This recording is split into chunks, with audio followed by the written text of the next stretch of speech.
Chère famille des partenaires, c'est extraordinaire ce que le Seigneur a fait. En 90 jours seulement, nous avons pu avoir 16 000 nouveaux partenaires, des frères et des sœurs du monde entier qui ont rejoint la famille des partenaires de MCI. C'est plus de 80% de l'objectif de la campagne qui est là et nous rendons toute la gloire à Dieu pour ce grand miracle. Alors un énorme merci de la part du comité de direction de MCI et de toute l'équipe. On vous dit un grand merci. Grâce à votre précieux soutien mensuel, on va pouvoir continuer l'œuvre et les projets magnifiques tels que Ma Bible vont pouvoir bientôt sortir. Et tout comme Dieu a dit au prophète Élie dans 1 Roi 19, nous croyons que Dieu s'est gardé un reste et nous croyons que le Saint-Esprit va continuer de susciter de nouveaux partenaires pour la grande famille de MCI. C'est pourquoi ce voyage de foi que nous avons fait tous ensemble jusqu'aux 20 000 partenaires mensuels doit continuer. Et donc la campagne restera ouverte jusqu'à ce que 100% de l'objectif soit atteint. Donc même si on va en parler beaucoup moins dans nos émissions, tous ceux qui le souhaiteront pourront rejoindre la famille en allant toujours sur emcitv.com/20 000. Donc je vous encourage, nous vous encourageons à pouvoir prier que Dieu suscite de nouveaux partenaires afin d'atteindre l'objectif et également encourager des frères et des sœurs autour de vous que vous connaissez et qui pourraient avoir à cœur de rejoindre la vision à rejoindre la famille des partenaires de MCI. Aussi, notez bien cette date dans vos agendas, très important, le vendredi 19 juillet à 20h30, heure de Paris. Nous allons avoir un live spécial avec tous les partenaires de MCI. Ça va être un super temps ensemble avec toute l'équipe de MCI où nous allons pouvoir vous partager des nouvelles, des updates, des différents projets, prier avec vous aussi. Donc, ça va être un temps extraordinaire, nous le croyons. Vous allez recevoir un courriel quelques jours avant l'événement si vous êtes partenaire de MCI. On se retrouve donc le vendredi 19 juillet à 20h30, heure de Paris pour vous, la famille des partenaires. Et encore, de la part de toute l'équipe, un énorme merci pour votre soutien mensuel. Que le Seigneur vous bénisse. C'est à vous de décider que vous serez dépendante du Seigneur. Ce n'est pas quelqu'un qui va le décider à votre place. C'est à chacune de nous de dire, ma vie à moi, je veux qu'elle dépende entièrement de Dieu. Je veux qu'elle dépende entièrement du ciel, des informations que je vais recevoir de Dieu dans le lieu secret.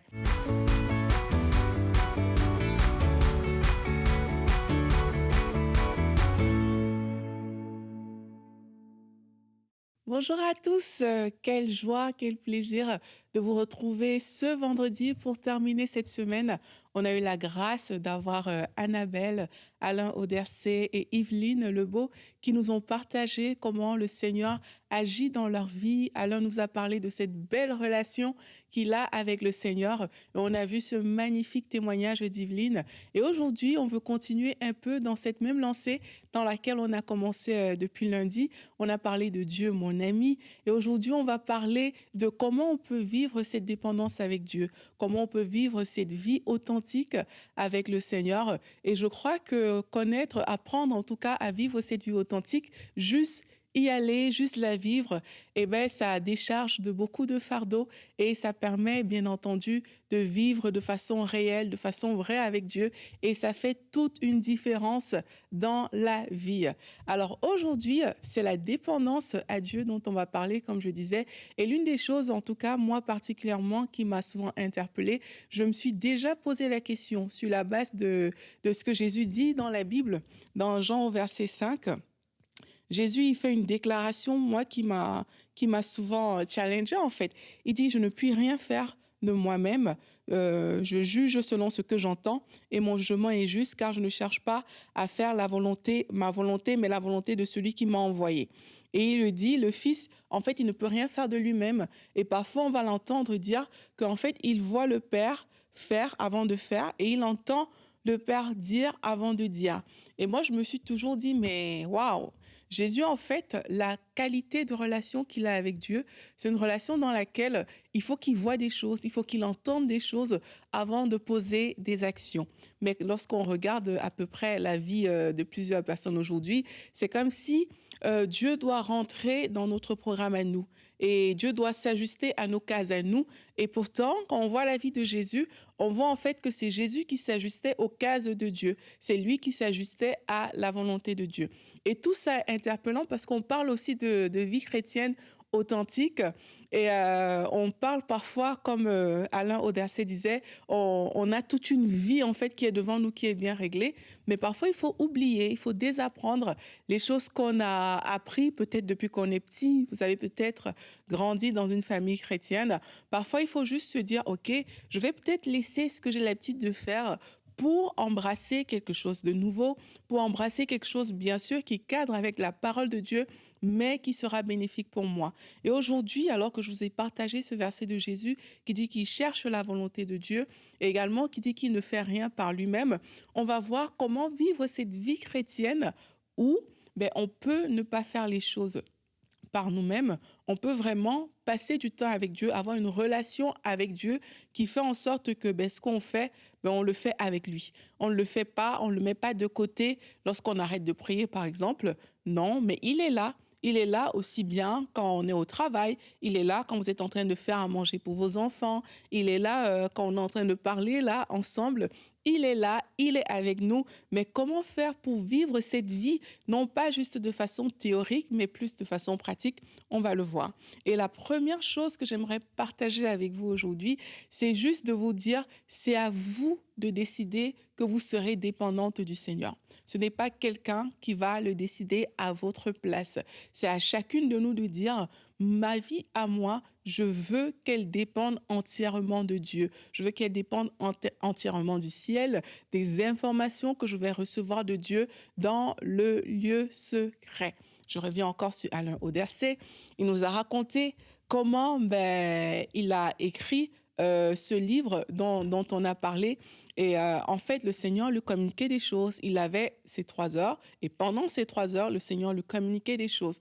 Donc, il peut se placer devant nous aujourd'hui et dire, mais vous savez, mon livre, je l'ai reçu dans le lieu secret. J'ai fait quelque chose que Dieu m'a montré. Mais combien parmi nous pouvons vraiment se placer dans nos journées et sur la base de tout ce qu'on a pu réaliser dans nos journées, sur la base des différents projets qu'on a, combien parmi nous peuvent vraiment dire, en fait, j'ai fait ce que Dieu m'a montré alors que j'étais avec lui dans le lieu secret.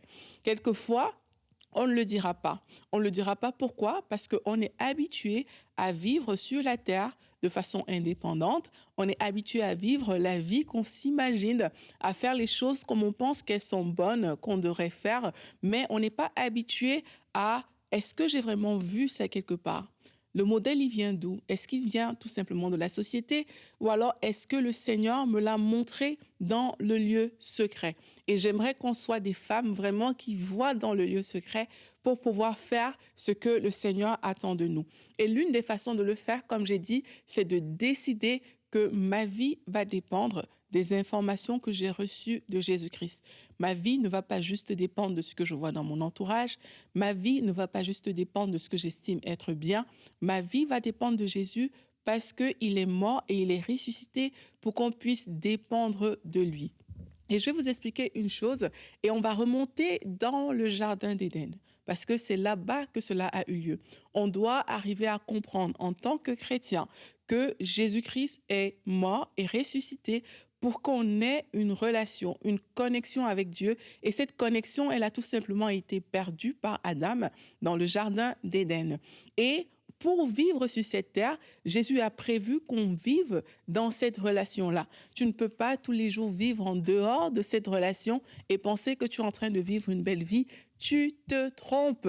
La belle vie, la vie qu'il a prévu qu'on vive, c'est une vie relationnelle avec lui, une vie où on est connecté avec lui, une vie où on voit ce qu'il a fait et qu'on puisse appliquer. C'est pour ça que Jésus est notre modèle. Et si Jésus, le modèle, nous dit « je ne fais rien que je ne vois mon Père faire », alors nous-mêmes, en tant que ses imitateurs, on doit pouvoir dire « je n'ai rien fait aujourd'hui que je n'ai vu Jésus faire, je n'ai rien fait aujourd'hui que le Père ne m'ait montré ». Alors, qu'est-ce qui s'est passé dans le jardin d'Éden? Si on revient à cette histoire, vous vous rappelez, il y avait Adam et Ève dans le jardin et Dieu, il a mis deux arbres. Il y avait plusieurs, mais il y a deux arbres qui sont importants dans notre histoire. Il y a l'arbre de la connaissance du bien et du mal et il y a l'arbre de la vie d'un côté. Et Adam et Ève, alors qu'ils ont décidé de manger l'arbre de la connaissance du bien et du mal, il y a eu cette séparation en fait avec Dieu qui s'est installée à ce moment-là. Et l'arbre de la connaissance du bien et du mal, le fruit de cet arbre, qu'est-ce que ça faisait? Ça permettait de connaître que telle chose est bien et telle chose est mal. Et alors que nous tous, nous sommes des descendants d'Adam, c'est pour ça qu'on parle du premier Adam et du deuxième Adam dans la Bible, hein. Nous sommes les descendants d'Adam. Et alors qu'on est ces descendants-là, on a à l'intérieur de nous ce bien et ce mal qui sont bien installés, qui sont bien entrés. Si Adam avait mangé le fruit de l'arbre de vie, on n'aurait pas les mêmes défis qu'on a aujourd'hui. Parce qu'en fait, la vie, c'est Jésus-Christ. Il a dit, je suis le chemin, la résurrection et la vie. Donc cet arbre-là, ça représente Jésus-Christ. Mais il a mangé l'arbre de la connaissance du bien et du mal. Ça veut dire quoi? Ça veut dire que tous les êtres humains qui sont de la descendance d'Adam, ils ont cette semence à l'intérieur d'eux. Ils ont la semence du bien et du mal, mais ils n'ont pas la semence de la vie. Et c'est ce que Jésus-Christ est venu nous donner sur cette terre. Ça veut dire quoi pour nous? Ça veut dire que c'est facile pour n'importe qui sur cette terre de fonctionner uniquement sur la base du bien et du mal. Et le bien et le mal, c'est quoi? Ce sont nos valeurs morales. C'est notre conscience. On va dire ça comme ça. C'est, OK, je sais ce qui est bien, je sais ce qui est mal. On est tellement ancré avec le bien et le mal que même lorsqu'un enfant il naît, on n'apprend pas à un enfant à mentir. En fait, il a le bien à l'intérieur de lui, il a aussi le mal à l'intérieur de lui. J'ai jamais vu un parent qui prend son bébé et qui lui dit « Ah, mon petit bébé, pour mentir, étape numéro 1, si papa te demande si tu as fait, tu dis que tu n'as pas fait. » Non, aucun parent ne fait ça. Et pourtant, on a quand même des tout petits enfants qui sont innocents. Et est-ce que tu as touché? Non, j'ai pas touché. Mais tu sais bien qu'il a touché. Qu'est-ce qui explique ça? C'est que nous tous, on est avec cette semence adamique du bien et du mal à l'intérieur de nous. Vous avez peut-être entendu des gens dire « Ah, mais eux, ils sont même pas chrétiens, mais ils sont plus gentils que des chrétiens. » Pourquoi? Tu n'as pas besoin d'être chrétien pour jouer sur cet arbre du bien et du mal. Tu peux être païen et avoir le bien à l'intérieur de toi, le mal à l'intérieur de toi. Tout simplement pourquoi? Parce que c'est la semence adamique. La différence pour un vrai chrétien, c'est d'avoir la vie qui est Jésus-Christ. Vous voyez, il y a plusieurs organisations internationales qui font du bien, mais elles n'apportent pas forcément la vie.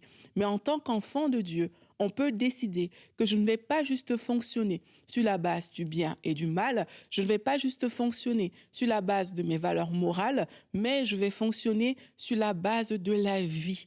Et c'est ce que Jésus-Christ est venu nous apporter.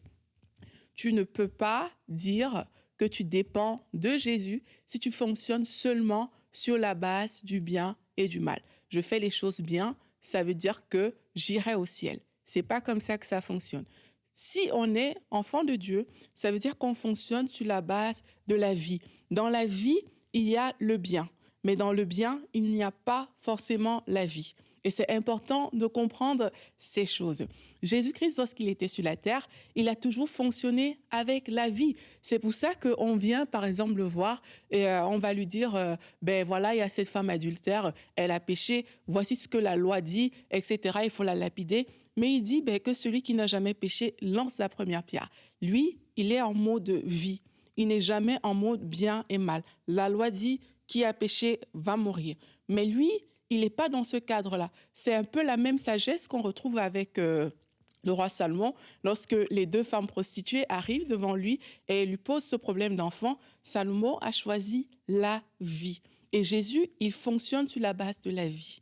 Maintenant, comment faire pour avoir cette relation authentique? C'est de se dire, en fait, je veux fonctionner sur la base de la vie. Je veux fonctionner sur la base de la vie qui est en Christ. Je ne veux pas juste fonctionner sur la base du bien et du mal. Donc, lorsque je vous demande de décider de dépendre de Dieu comme premier point, en fait, je suis en train de vous dire, décide que tu ne vas pas juste fonctionner avec ton cerveau, avec ton intelligence humaine, mais tu vas fonctionner aussi sur la base de la vie qui est en Jésus-Christ. Tous les êtres humains ont un cerveau et on a beaucoup qui ne connaissent pas le Seigneur, qui sont doués même d'une intelligence grande, mais le cerveau à lui seul, l'intelligence humaine à elle seule, ça ne suffit pas pour pouvoir vivre en tant qu'enfant de Dieu et pour pouvoir vivre comme Jésus-Christ. Vivre comme Jésus-Christ implique je veux manger le fruit de l'arbre de la vie, je veux marcher selon Jésus-Christ, selon ses préceptes chaque jour.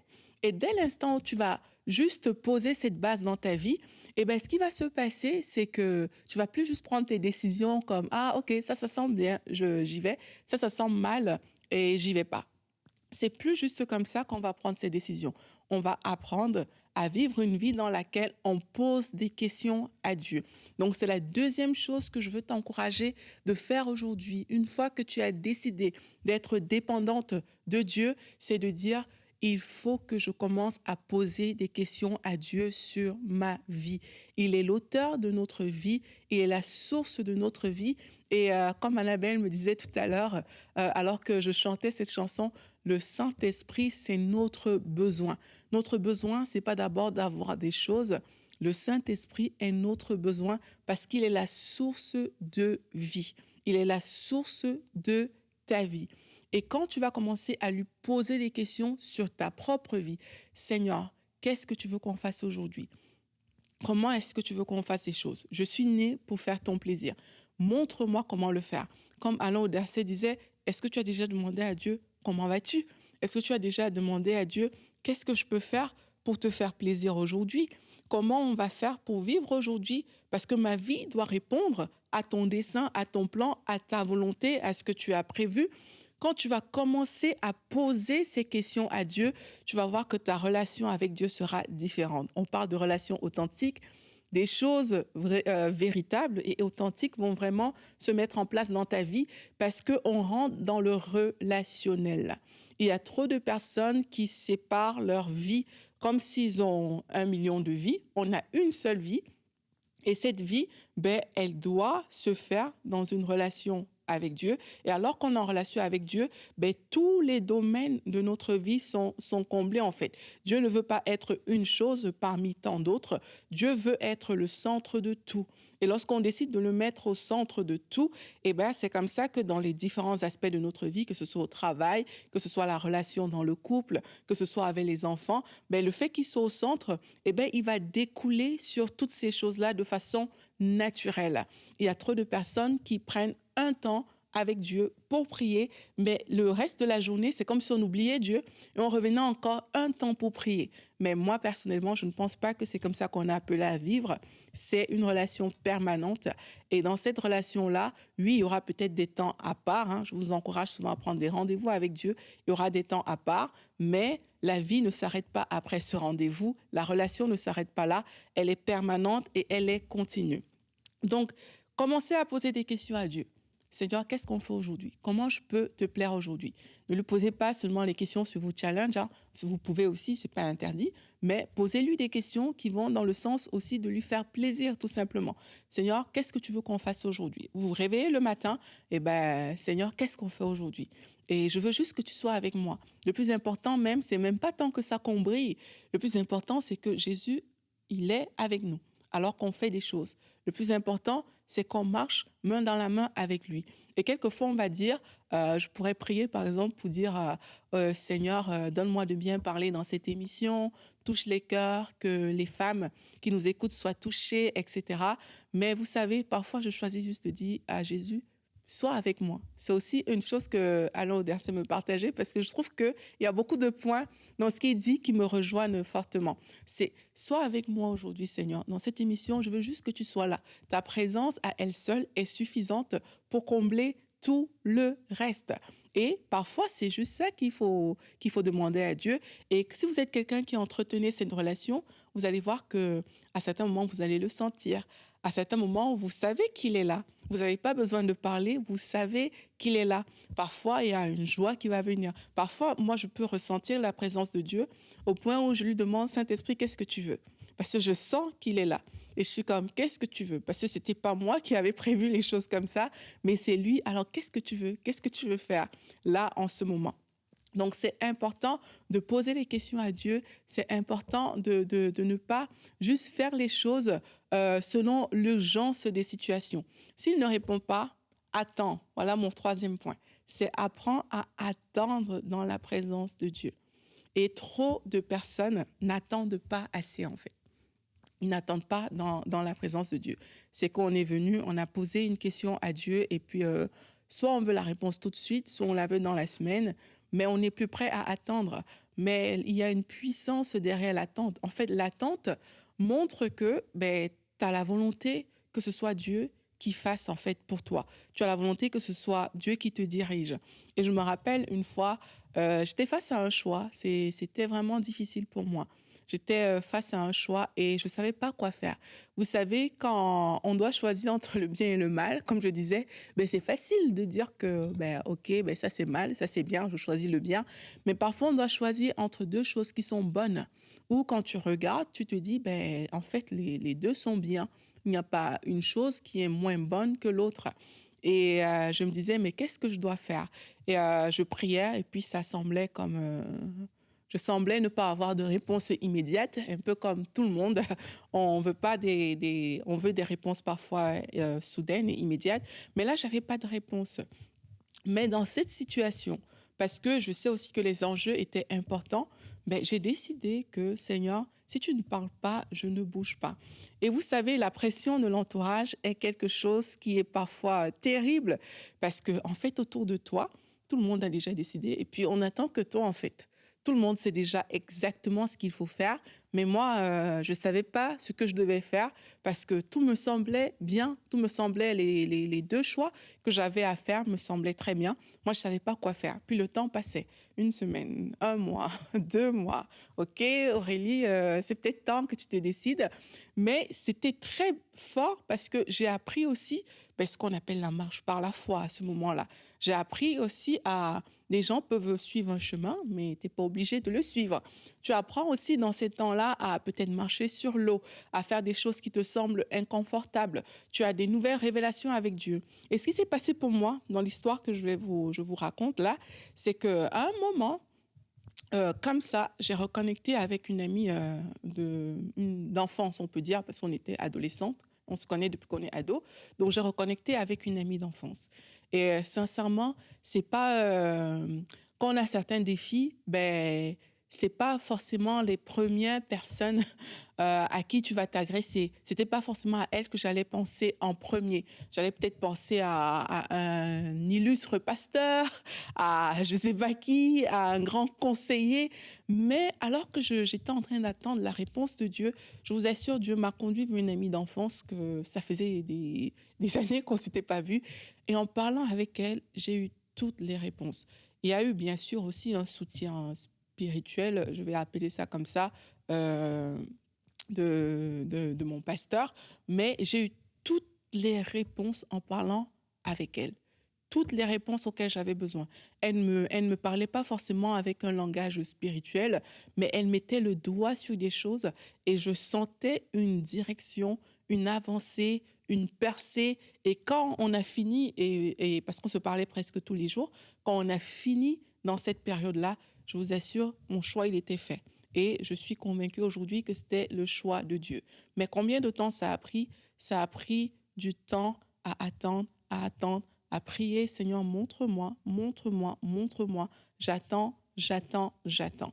Et je crois qu'on n'aime pas faire ça. Moi-même, je n'aimais pas forcément cette période-là parce qu'on est inconfortable, parce qu'on voit ce qui se passe autour de nous et on se dit « Ah, mais tout le monde a déjà fait ci et moi, je suis le dernier, etc. etc. » Mais sache que dès l'instant où tu te fixes sur ce que les autres ont fait, dès l'instant où le regard de l'homme devient tellement important pour toi, au point où tu n'es plus prêt à entendre Dieu, te dire des choses, te parler, sache que tu as choisi ton camp. Tu as choisi d'être dépendant de l'homme plus que d'être dépendant de Dieu. Et nous, c'est pas ce qu'on veut. Une relation authentique avec Dieu, c'est une relation dans laquelle c'est Dieu qui tient les rênes de A à Z. Si Dieu ne t'a pas envoyé là-bas, ben n'y va pas. Si Dieu te dit vas-y alors que tout le monde semble ne pas y aller, eh ben vas-y parce qu'il sait exactement ce qu'il est en train de faire. Il sait ce qui est bon pour toi. Il sait que, OK, mon fils, ma fille, voici ce qu'elle peut porter. C'est pour ça que je l'envoie dans cette direction-là. Il peut même changer tes plans. Et parfois, on a peur de se soumettre à Dieu parce qu'il y a tellement de choses qui nous tiennent à cœur qu'on se dit, mais si je parle de ça à Dieu, si Dieu me dit non, mais comment je vais faire? Mais en fait, ce que Dieu a prévu pour toi est tellement mieux que ce que toi-même tu penses en fait. Il a des choses tellement plus belles, tellement plus grandes à t'offrir. Et si tu tiens toujours ta volonté, ben tu ne les découvriras jamais. Donc aujourd'hui, accepte de te dire, mais en fait, Seigneur, je veux aller dans ta direction et dans ton sens parce que je choisis cette dépendance. Maintenant, comment faire de façon pratique? On a déjà abordé quelques points, poser des questions à Dieu, choisir nous-mêmes qu'on va être dépendant de Dieu, poser des questions, l'attendre. Et qu'est-ce qu'on peut encore faire? Eh bien, sachez que le Seigneur, en tout cas, m'a agréablement surprise. Je vous ai dit que le passage de Jean où Jésus dit que je ne fais rien, que je ne vois le Père faire et je ne dis rien que je n'entends le Père dire. C'est un passage, moi, qui m'a beaucoup travaillé. Parce que dans ma réalité, je me disais, mais Seigneur, j'ai fait ça, mais je t'ai pas entendu, en fait. Donc, du coup, moi, ça me dérangeait quelque part. Parce que si Jésus dit une phrase comme ça, c'est assez fort. Et j'ai commencé à demander à Dieu, comment on fait pour vivre ça? Comment on fait pour vivre ça? Et l'un des exemples qu'il m'a montré, c'est l'exemple des disciples. C'est pour ça que je vous ai parlé de savoir attendre. C'est l'exemple des disciples dans la chambre haute. Vous voyez, dans la chambre haute, Jésus a parlé aux disciples. Il a dit qu'il va partir, qu'il va envoyer le Saint-Esprit, etc. Et dans Acte 2, quand on lit ce chapitre-là de la Bible, eh ben, on voit que les disciples, ils persévéraient dans la prière, dans la communion fraternelle. Ils étaient là, ils persévéraient. Et les disciples ont fait 10 jours dans la chambre haute. Donc les disciples revenaient jour après jour. Ils avaient des heures de prière. Parce que quand tu vois la parole de Dieu, on dit parfois que c'était à la 9e heure qu'ils sont montés pour prier, etc. Ils avaient des heures de prière. S'ils ont pu se réunir à plusieurs dans la chambre haute, ben, c'est qu'ils venaient ensemble et ils commençaient à prier. Ils priaient encore et encore. Et un jour, ben, pour eux, ça a fait 10 jours. Pour vous, on ne sait pas le nombre de jours que ça va faire, mais Dieu est fidèle. La Bible dit qu'il se laisse trouver par ceux qui le cherchent de tout leur cœur. Un jour, alors que les disciples étaient en train de chercher Dieu, ben, qu'est-ce qui s'est passé? C'est que le Saint-Esprit est descendu et la vie des disciples n'a plus jamais été la même. La Bible dit qu'ils ont bouleversé le monde. Donc, leur vie a changé alors qu'ils étaient là en train de prier dans la chambre haute. Ils ont fait quoi? Ils ont attendu jusqu'à ce que le Saint-Esprit descende. Et je crois fermement que c'est ce qui va vous arriver. Si vous choisissez d'attendre, vous revenez jour après jour dans ce temps, ce lieu secret avec Dieu. Vous revenez encore et encore. Seigneur, je te cherche et je choisis de te chercher de tout mon cœur. Alors j'ai décidé de prendre ce temps dans mon agenda pour être avec toi. Je reviens jour après jour, heure après heure. Je reste fidèle dans ce rendez-vous avec toi tous les jours. Et qu'est-ce qui va se passer? C'est qu'un jour, le Saint-Esprit va descendre sur vous. Le Saint-Esprit va commencer à vous donner des inclinaisons que vous n'aviez pas. Avec les disciples ont commencé à prêcher la parole avec autorité. Ils ont bouleversé le monde, comme on dit. Les foules étaient là, etc. Pour vous, ce ne sera pas peut-être des foules. Qu'est-ce qui va se passer pour vous? Peut-être que vous allez recevoir de Dieu qu'il faut que je change dans mon caractère. Là, c'est le Saint-Esprit qui a pris le contrôle. Maintenant, vous pourrez dire que si mon caractère a changé, eh bien, je l'ai vu dans le lieu secret. Il faut peut-être que mon caractère change à ce niveau. Il y a peut-être des projets qui vont monter dans votre cœur.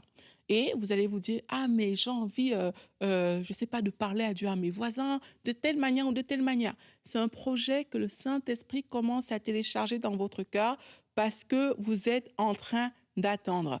Vous allez peut-être découvrir des idées qui sortent de vous, des choses qui sortent de vous.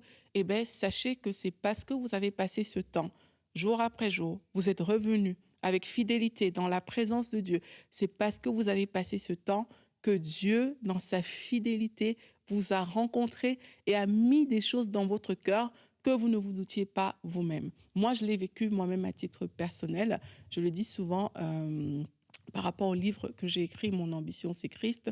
C'est que ce qui s'est passé, c'est que je revenais tous les jours. Et dans ces temps-là, sincèrement, demandez la volonté de Dieu. Ne lui demandez pas un projet.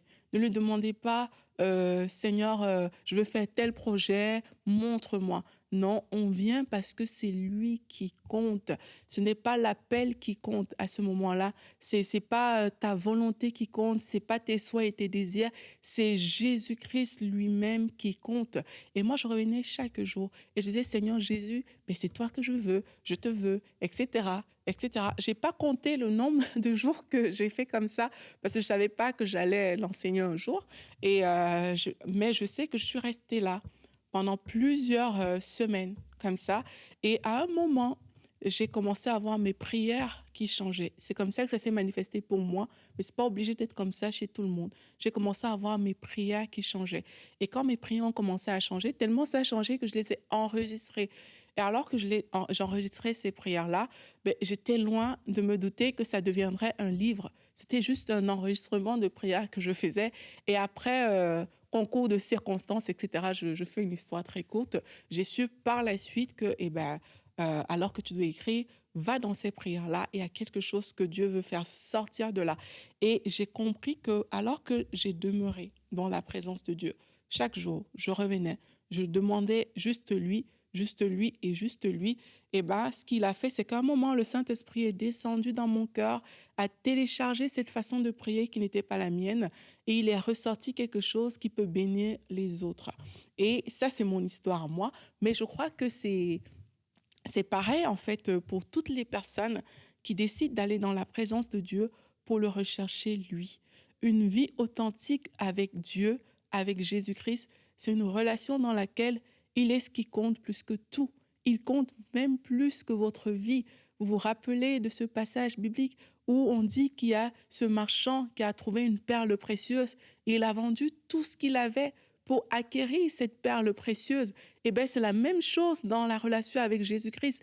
C'est que Jésus-Christ compte tellement pour vous que les autres choses ne comptent plus. Vous êtes prêts à laisser de côté toutes les autres choses pour vous retrouver seul avec lui. Il y a des choses qui doivent pallier dans nos vies. Alors que je suis en train de parler, je le ressens. Vous êtes là, vous m'écoutez. Et il y a des choses que vous devez accepter de lâcher prise dans votre vie. Il y a des choses qui doivent pallier. Il y a des distractions que vous devez choisir de mettre de côté parce que Jésus doit compter plus que ça. Il y a des choses que vous devez dire, non, je laisse tomber cette chose-là. Jésus, je te veux plus que cette chose. Jésus, je te veux plus que ce jeu vidéo. Si je prenais ces 2 heures pour jouer, je veux prendre ces 2 heures avec toi. Et dans ces 2 heures, ne vous inquiétez pas de ce que vous allez dire. Venez juste pour vivre sa présence. Venez juste pour être avec lui, pour demeurer dans sa présence. Et alors que vous faites ça, le Saint-Esprit descendra sur vous et il fera de vous un témoin de Dieu. La vie chrétienne authentique, c'est une vie relationnelle. Ce n'est pas une vie méthodique avec des cadres. C'est une vie relationnelle. Et c'est une relation permanente où le seul qui compte vraiment, c'est Jésus-Christ. Où vous acceptez de délaisser votre vie, vos raisonnements, votre façon de penser, votre façon de faire pour embrasser sa façon à lui, comme ce marchand qui a laissé ses autres choses de côté pour prendre cette perle précieuse. Vous acceptez de dire, Seigneur, je ne veux plus juste dépendre de moi, je veux plus juste raisonner avec ma propre logique, je veux plus juste décider avec ma propre intelligence, mais je veux que ce soit toi qui décides à travers moi. Je veux que ce que je décide vienne directement de ma relation avec toi, pas de mon entourage, pas de ce que je perçois, pas de ce que je ressens, mais vraiment de ma relation avec toi. Et je crois que si vous faites ce pas aujourd'hui, vous êtes en train d'aller, mais dans une aventure palpitante avec le Seigneur, une aventure que vous ne regretterez jamais, même si vous êtes un chrétien de longue date, même si ça fait plusieurs années que vous connaissez le Seigneur. Mais aujourd'hui, décidez, Seigneur, je choisis même de mettre ces acquis de côté pour vivre avec toi des choses nouvelles, des choses fortes, là où il n'y a que toi qui compte, là où toi tu deviens l'essentiel, le trésor, le tout, le bonheur. Et Dieu, il nous aime tellement qu'il répond aussi à ces marques d'amour et d'attention. Alors, ce qu'on va faire pour conclure cette émission, c'est qu'on va prier ensemble. On va prier vraiment qu'on puisse tous aller plus loin dans notre relation avec Dieu, qu'on puisse vivre une relation authentique, une relation sincère, une relation là où Jésus est vraiment le centre de tout, là où il mène la barque, là où on accepte de le suivre comme ses disciples, là où on est prêt à devenir des témoins. Alors, je vais t'encourager à prier et notre premier point de prière aujourd'hui, ce sera juste de dire à Dieu, Seigneur, j'accepte de dépendre de toi. J'accepte de dépendre de toi et tu peux le faire à la maison avec tes propres mots. Rechercher juste cette présence et même si tu n'as pas les mots, c'est pas grave. C'est juste dans ton cœur d'être comme Seigneur, c'est ça que je veux. Je veux dépendre de toi. Je veux vivre en m'attachant à toi. Seigneur, merci. Merci pour toutes les personnes qui nous écoutent aujourd'hui et qui ont pris cette décision de se dire, je veux vivre pour lui, je veux dépendre de lui, je veux marcher avec Jésus comme jamais auparavant, je veux vivre cette vie chrétienne authentique, je veux vivre cette vie dans laquelle il a toute la place, une vie dans laquelle, Seigneur, tu te déploies à tous les niveaux, là où tu es le centre, le cœur même de cette vie-là. Seigneur, merci pour mes sœurs qui sont là aujourd'hui et qui ont pris cette décision. Tu te laisses trouver, Seigneur, par ceux qui te cherchent de tout leur cœur, alors que leur cœur est engagé. Saint-Esprit, descends maintenant, descends au nom de Jésus-Christ et remplis mes sœurs qui écoutent ce podcast, qu'elles soient remplies au nom de Jésus-Christ, qu'elles soient remplies et qu'elles soient délivrées de toute forme de fardeau, les choses qui empêchaient, Seigneur, de venir dans ta présence, les choses qui retenaient l'attention, les distractions, Seigneur, délivre aujourd'hui au nom de Jésus-Christ. Et alors que je parle, le Seigneur met peut-être le doigt sur des distractions que vous avez dans votre vie. Pour toi, peut-être c'est la télévision qui occupe une trop grande place dans ta vie. Pour toi, peut-être tu es dans des relations qui prennent tellement de place, il y a tellement d'embrouilles, il y a tellement de choses que tu devrais d'abord mettre tout ça de côté pour te concentrer sur Jésus-Christ. Pour toi, peut-être ton travail, tu travailles plus que nécessaire. Et Evelyne nous a parlé de Marthe mercredi. Peut-être pour toi, tu es affairé à tellement de choses que tu ne prends plus le temps d'être dans la présence de Dieu. Mais aujourd'hui, demande à Dieu, Seigneur, montre-moi cette distraction qui est dans ma vie. Et il y a des bonnes choses qui peuvent devenir des distractions. Montre-moi cette distraction et donne-moi de mettre de l'ordre pour pouvoir vivre une vie pleine et entière avec toi. Seigneur, alors que mes sœurs sont là aujourd'hui, mets le doigt sur cette chose qu'est la distraction. Mets le doigt sur ce qui empêche la profondeur avec toi. Mets le doigt sur ce qui vient empêcher, Seigneur, qu'on puisse te chercher, qu'elles puissent comme ça te désirer de tout leur cœur. Mets le doigt sur ces choses. Et Saint-Esprit, alors que tu as rempli mes sœurs, qu'une obéissance germe promptement à l'intérieur de vos cœurs au nom de Jésus-Christ. Ce que Dieu vous montre maintenant, qu'il y ait une obéissance, qu'il y ait une action qui soit prise maintenant pour pouvoir passer plus de temps dans la présence de Dieu. Au nom de Jésus-Christ, décide que oui, maintenant je vais mettre cette chose de côté. Peut-être j'allouais 4 heures de temps à cette chose, mais à partir d'aujourd'hui, tu n'auras que 1 heure parce que ces 3 heures peuvent être bénéfiques pour le royaume de Dieu. Décide de le faire et chaque jour persévère. Persévère. Seigneur, je prie pour la persévérance au nom de Jésus-Christ. Que toute personne qui a décidé aujourd'hui de se dire, OK, chaque jour, alors que je cherche le Seigneur, à ce moment, j'espère le rencontrer. Seigneur, je prie afin que la persévérance soit leur partage. Tu es fidèle. Même si on ne le sent pas, Seigneur, tu es là. La vérité, c'est que tu es là. Tu es fidèle et tu te laisses trouver par ceux qui te cherchent de tout leur cœur. Alors permets à une sœur de vivre une expérience unique avec toi, comme lorsque tu as transformé mes prières. C'était une expérience unique, c'était particulier. Je prie afin que tu permettes, Seigneur, à une femme de vivre une expérience unique avec toi, de vivre des choses qu'elle n'a jamais vues nulle part, des choses qui viennent juste de votre relation à toi et à elle, Seigneur. Je prie afin que tu fasses ces choses dans le puissant nom de Jésus-Christ. Et je veux parler à toutes les personnes, pour finir, qui ont des défis. Vous avez peut-être des problèmes financiers. Vous êtes même peut-être malade et vous avez érigé cette maladie, ces problèmes à un niveau tellement élevé dans votre vie qu'aujourd'hui, ce n'est que ça qui compte. Toute votre vie est focalisée, centrée sur ce problème, sur cette maladie. Vous parlez de ça, vous pensez à ça. Tout tourne autour de ça. Les décisions sont par rapport à ça. Aujourd'hui, j'aimerais vous dire que peut-être ce problème est devenu une distraction. Et s'il vous plaît, prenez le temps de dire à Dieu, Seigneur, je laisse cette chose de côté parce que je veux te rencontrer, toi. Peut-être c'est un état de santé, ça peut être difficile, mais dis à Dieu, je laisse ça de côté parce que je veux te rencontrer, toi. Il n'y a jamais personne qui a rencontré Dieu et dont la vie a été la même. Si vous ne me croyez pas, demandez à Moïse dans la Bible. Cette rencontre a changé sa vie.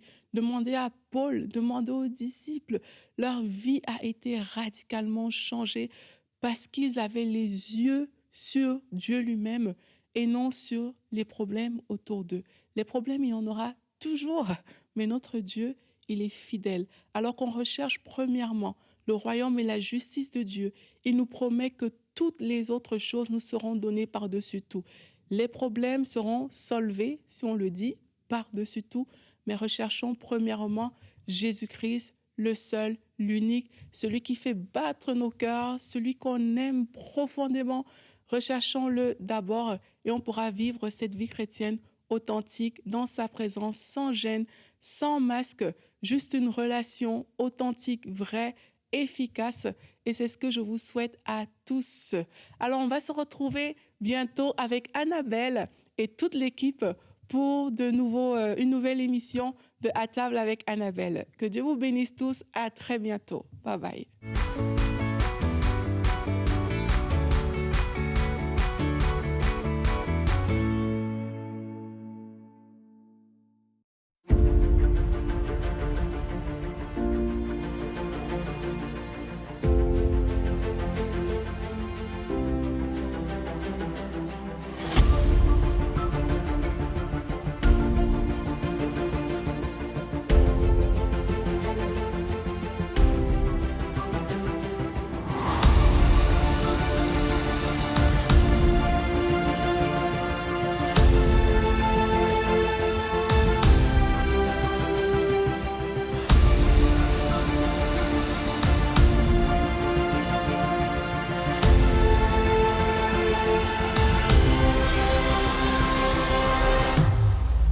Maintenant, faites partie des 20 000 partenaires mensuels qui porteront la vision d'EMCI et qui l'amèneront encore plus loin.